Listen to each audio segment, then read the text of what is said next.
राधे राधे। आज है भैमी एकादशी।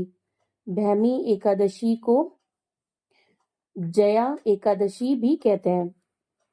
जया एकादशी का महत्व। धर्मराज युधिष्ठिर बोले, हे भगवान, आपने माघ के कृष्ण पक्ष की षटतिला एकादशी का अत्यंत सुंदर वर्णन करते हुए सुनाया।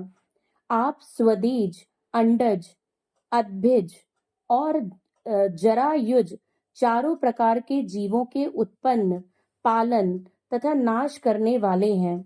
आप कृपा करके माघ शुक्ल एकादशी के विषय में भी बतलाइए। इस एकादशी का क्या नाम है तथा इसके व्रत का क्या विधान है? इसकी विधि क्या है? इसका व्रत करने से किस फल की प्राप्ति होती है और इसमें कौन से देव का पूजन किया जाता है? कृपया यह सब विधान पूर्वक कहिए।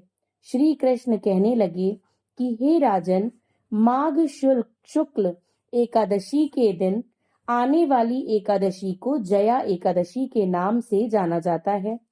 इसका व्रत करने से मनुष्य ब्रह्म हत्यादि पापों से छूटकर मोक्ष को प्राप्त होता है तथा इसके प्रभाव से भूत, पिशाच आदि योनियों से मुक्त हो जाता है। इस व्रत को विधि पूर्वक करना चाहिए। अब मैं तुमसे पद्म पुराण में वर्णित इसकी महिमा की एक कथा सुनाता हूँ। जया एकादशी व्रत कथा। देवराज इंद्र स्वर्ग में राज करते थे और अन्य सब देवगण सुखपूर्वक स्वर्ग में रहते थे। एक समय इंद्र अपनी इच्छानुसार नंदन वन में अप्सराओं के साथ विहार कर रहे थे और गंधर्व गान कर रहे थे। उन गंधर्वों में प्रसिद्ध पुष्प दंत तथा उसकी कन्या पुष्पवती और चित्रसेन तथा उसकी स्त्री मालिनी भी उपस्थित थे। साथ ही मालिनी का पुत्र पुष्पवान और उसका पुत्र माल्यवान भी उपस्थित थे। पुष्पवती गंधर्व कन्या माल्यवान को देखकर उस पर मोहित हो गई और माल्यवान पर काम बाण चलाने लगी। उसने अपने रूप, लावण्य और हाव भाव से माल्यवान को वश में कर लिया। हे राजन, वह पुष्पवती अत्यंत सुंदर थी। अब वे इंद्र को प्रसन्न करने के लिए गान करने लगे, परंतु परस्पर मोहित हो जाने के कारण उनका चित्त भ्रमित हो गया था। इनके ठीक प्रकार ना गाने तथा स्वर ताल ठीक नहीं होने से इंद्र इनके प्रेम को समझ गया और उन्होंने इसमें अपना अपमान समझकर उनको शाप दे दिया। इंद्र ने कहा, हे मूर्खों, तुमने मेरी आज्ञा का उल्लंघन किया है, इसलिए तुम्हारा धिक्कार है। अब तुम दोनों स्त्री पुरुष के रूप में मृत्युलोक में जाकर पिशाच रूप धारण करो और अपने कर्म का फल भोगो। इंद्र का ऐसा शाप सुनकर वे अत्यंत दुखी हुए और हिमालय पर्वत पर दुख पूर्वक अपना जीवन व्यतीत करने लगे। उन्हें गंध, रस तथा स्पर्श आदि का कुछ भी ज्ञान नहीं था। वहां उनको महान दुख मिल रहे थे। उन्हें एक क्षण के लिए भी निद्रा नहीं आती थी।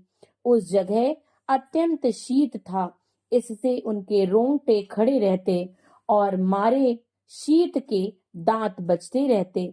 एक दिन पिशाच ने अपनी स्त्री से कहा कि पिछले जन्म में हमने ऐसे कौन से पाप किए थे जिससे हमको यह दुखदाई पिशाच योनि प्राप्त हुई। इस पिशाच योनि से तो नरक के दुख सहना ही उत्तम है। अतः हमें अब किसी प्रकार का पाप नहीं करना चाहिए। इस प्रकार विचार करते हुए वे अपने दिन व्यतीत कर रहे थे। दैव योग से तभी माघ मास में शुक्ल पक्ष की जया नामक एकादशी आई। उस दिन उन्होंने कुछ भी भोजन नहीं किया एवं अच्छे अच्छे कार्य किए। केवल फल फूल खाकर ही दिन व्यतीत किया और सायंकाल के समय दुखी अवस्था में पीपल के वृक्ष के नीचे बैठ गए। उस समय सूर्य भगवान अस्त हो रहे थे। उस रात को अत्यंत ठंड थी। इस कारण वे दोनों शीत के मारे अति दुखित होकर मृतक के समान आपस में चिपटे हुए पड़े रहे। उस रात्रि को उनको निद्रा भी नहीं आई।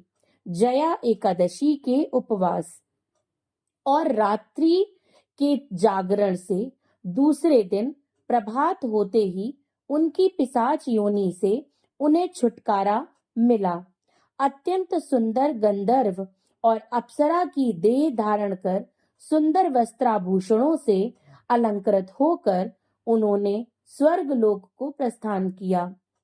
उस समय आकाश में देवता उनकी स्तुति करते हुए पुष्प वर्षा करने लगे।